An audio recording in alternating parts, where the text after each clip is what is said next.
ముఖ్యమంత్రి వర్యులు చంద్రబాబు నాయుడు గారు, మా భరత్, మా శ్రీమతి పురంధరేశ్వరి గారు, విచ్చేసినటువంటి మిత్రులందరికీ నమస్కారం. ముందు నేను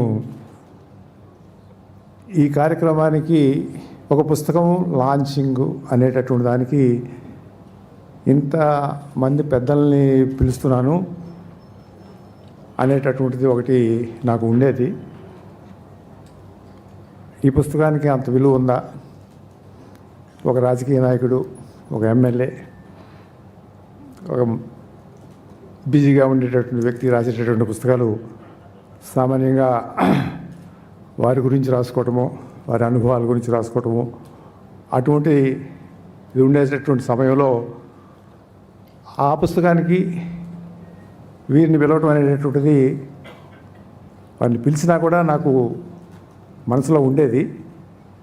కానీ ఈ పుస్తకానికి ఒక విలువ ఉన్నదని ఇది చదివినటువంటి కొంతమంది మిత్రులు చెబుతున్నప్పటికీ నాకు ఇంకా అనుమానం ఉండేది. అయితే ఒక మిత్రుడు ఒక ప్రయోగం చేశాడు.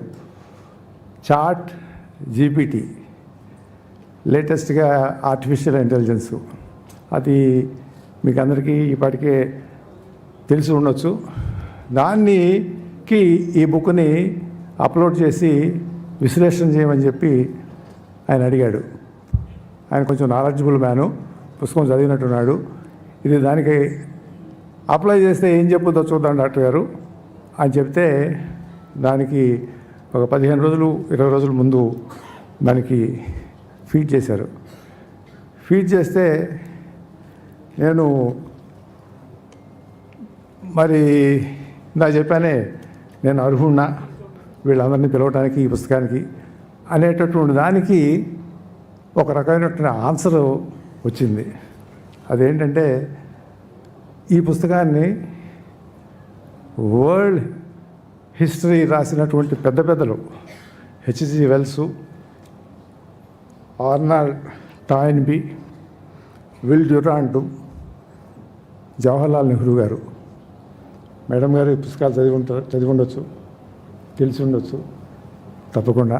చాలా పెద్ద రచయితలు, ఒక్కొక్కటి 12 వాల్యూమ్స్ 11 వాల్యూమ్స్ ఉన్నటువంటి బుక్స్, వరల్డ్ వైడ్ ఫేమస్.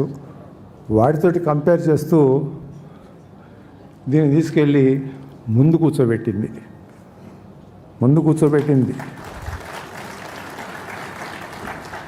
నేను నిజంగా ఈ పని చేశానని చెప్పి నాకే అనుమానం వచ్చేలాగా. కానీ దానికి ఒక 6 పారామీటర్లు 7 పారామీటర్లు తీసుకుని దానిలో ఉన్నటువంటి ప్రతి చాప్టర్ని కూడా విశ్లేషించి అది ఆన్సర్ చెప్పింది. ఎందుకు ఇది ముందున్నది అనేటటువంటిది. ఒకటి, సమగ్రంగా ఉంది ఇది మొత్తం, అంటే హోలిస్టిక్. నేను అన్ని చాప్టర్స్, దాదాపు ప్రపంచ చరిత్రలో ఉన్నటువంటి చాప్టర్స్ అన్నింటినీ సూక్ష్మంగా చెప్తాను, తీసుకోవడానికి ప్రయత్నం చేశాను.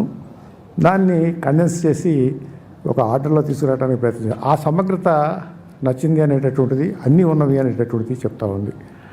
అలానే స్టూడెంట్స్ కానీ, లేకపోతే కాంపిటేటివ్ ఎగ్జామ్స్, యూపీఎస్సీ కానివ్వండి, ఈ ఎగ్జామ్స్కి వెళ్ళేవాడికి గ్రూప్ 1 వాళ్ళకి ఈ పుస్తకం నెంబర్ 1 అని చెప్పేసి అది ముందు పెట్టేసేసింది, దానికి మార్క్స్ ఇచ్చింది. అలానే భారతీయ కోణం నుంచి చూసినప్పుడు కానివ్వండి, లేకపోతే వరల్డ్ వైడ్ యూరోపియన్ కోణం నుంచి చూసినప్పుడు కానివ్వండి, అనుసంధానం చరిత్రలో ఉందా లేదా, అటు భారతీయ, అటువైపున వరల్డ్, యూరోపియన్ కానివ్వండి, ఇటు ఏషియన్ కానివ్వండి, మిగతా ఆఫ్రికన్ కానివ్వండి, వాటికి సంబంధించినటువంటి ఆ చరిత్ర అనుసంధానం ఇది సక్రమంగా చేసిందనేటటువంటి దాన్ని కూడా నేను విశ్లేషించి చెప్పడం జరిగింది. ఇవి కాకుండా ఇంకా అనేక 2-3 లాంగ్వేజ్కి సంబంధించినటువంటిది కూడా సులభతరంగా ఉంది. ఇది అందరూ చదువుకునేటటువంటి విధంగా ఉంది, స్టూడెంట్స్కి చాలా పనికొస్తుంది అని ఇన్ని విశ్లేషణ చేస్తూ జవహర్లాల్ నెహ్రూ గారు ఎక్కడ, విల్ డ్యూరాంట్ ఎక్కడ, ఆర్నాల్డ్ టాయిన్బీ ఎక్కడ, వీళ్ళతోటి చేస్తే నాకు కొంచెం సిగ్గు వేసింది నిజంగా. కానీ నేను వీళ్ళందరినీ పిలిచినందుకు నేను గర్వపడతా ఉన్నాను. ఆ ఫలితం దక్కిందని చెప్పి. ఇదే మళ్ళీ నేను మన చంద్రబాబు నాయుడు గారి దగ్గరికి వెళ్ళినా, లేకపోతే ఇంకెవరి దగ్గరికి వెళ్ళినా కూడా ఎలా రాసావయ్యావా, ఎలా చేసావయ్యా అని అడుగుతారు. ఇది మామూలుగా పొలిటీషియన్స్గా ఆడుతూ పాడుతూ తిరుగుతూ ఉన్నటువంటి వాళ్ళని చేసేటటువంటి పని కాదు అనేటటువంటిదే అందరి అభిప్రాయము. కానీ దీనికి ఏంటంటే కృషి జరిగింది. నేను మొదట శాసనసభ్యుడిగా 83లో ఎన్నికయ్యాను. తర్వాత 91లో పార్లమెంట్ సభ్యుడిగా అయ్యాను. నేను సైన్స్ స్టూడెంట్ని, ఎంబీబీఎస్. నాకు చరిత్రకు సంబంధించి సోషల్ స్టడీస్కి సంబంధించినటువంటి అనుభవం కానీ దానిలో ప్రజ్ఞానం కానీ లేదు. అయితే నేను ఎమ్మెల్యే అయిన తర్వాత ఆలోచించేవాడిని. ఏదో చేసుకుంటా ఉండేవాళ్ళం, వచ్చిన వాళ్ళకి పనులు చేయటము, లేకపోతే మినిస్టర్గా ఉంటూ అవి ఇవి చేస్తూ ఉండేవాళ్ళం. కానీ నాకు నా మీద అసహ్యం వేసేది. అసహ్యం ఏంటంటే నేను అర్హుడినా, చరిత్ర తెలియకుండా భారత చరిత్ర, లేకపోతే తెలుగువారి చరిత్ర, లేకపోతే ప్రపంచ చరిత్ర ఇటువంటివి తెలుసుకోకుండా వరల్డ్లో ఉన్నటువంటి రాజకీయము, డెవలప్మెంటు, పరిజ్ఞానము తెలియకుండా మనం ఇక్కడ కూర్చోవటము, శాసనసభలో కూర్చోవటము, ఏదో ఎన్నికయ్యాము, వచ్చాము, ఆ పనులు ఈ పనులు చేసుకుంటున్నాము అని సిగ్గు వేస్తూ ఉండేది. అందుకని నేను కనపడినప్పుడల్లా కూడా పుస్తకాలు ఎక్కడ దొరికినా కొనుక్కుంటూ ఉండేవాడిని. ముఖ్యంగా చరిత్రకి, వాళ్ళకి సంబంధించినటువంటి విషయాలు, యూరోపియన్ హిస్టరీ కానివ్వండి, ఏషియన్ హిస్టరీ కానివ్వండి, చైనా హిస్టరీ కానివ్వండి, ఇలా పుస్తకాలు మాత్రం కొనుక్కుంటూ ఉండేవాడిని. ఈ రకంగా ఒక క్రమంలో దాన్ని పెట్టుకుని ఆ తర్వాత మతాలు, మత కలహాలు, తర్వాత మత కలహాల తర్వాత ఓకే బోర్ కొడుతుందా? మా అమ్మాయి చెప్తుంది, అమ్మా వచ్చేసి మరి పుస్తకం గురించి చెప్పాలి కదా. అంటే ఐమ్ సారీ అమోషన్. ఇది మరి నేను 30 సంవత్సరాలు అయింది వేదిక ఎక్కి. బాగా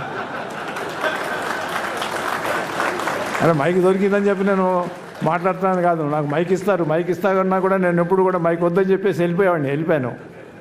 ఇవాళ నా పుస్తకానికి సంబంధించిన చరిత్ర ఒక స్థాయిలోకి వచ్చింది కాబట్టి 4 మాటలు చెప్పాలనిపించింది. అందుకని ఇట్లా చరిత్ర గురించి, ఈ చరిత్రలో ఇంకొక చివరికి వచ్చేస్తాను. ఇలా ఈ చరిత్రలో ఉన్నటువంటి భాగాలన్నింటినీ తర్వాత వరల్డ్ వార్స్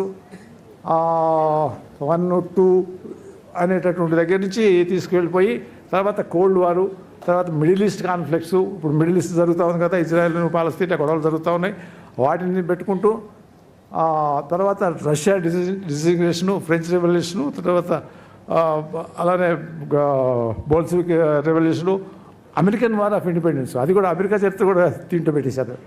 ఏది వదల్లా, జపాన్ చరిత్ర వదల్లా, చైనా చరిత్ర వదల, ఫుల్ చరిత్ర అన్నింటినీ తీసుకొచ్చి 340 పేజీల్లోకి తీసుకొచ్చి, అది నా గ్రేట్నెస్ లేకపోతే అంటారో నా యొక్క శక్తి అంటారో, నాకు భగవంతుడిచ్చేటువంటి ఇదో.